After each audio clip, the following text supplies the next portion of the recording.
Hi everyone, my name is Alaba. I'm a travel enthusiast and a content creator.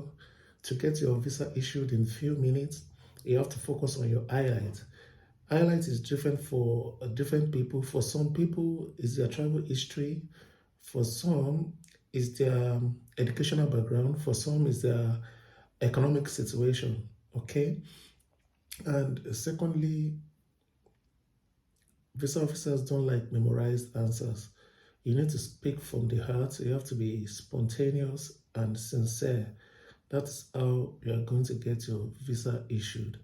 For countries that does not require interview for their visa issuance, you need to focus more on your source of income.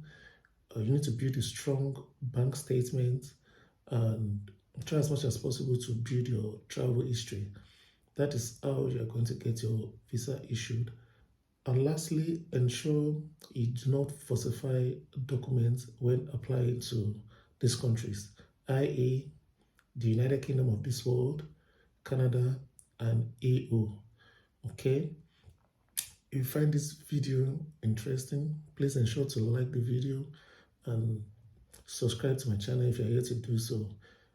Thank you for watching and see you on the next one. Bye.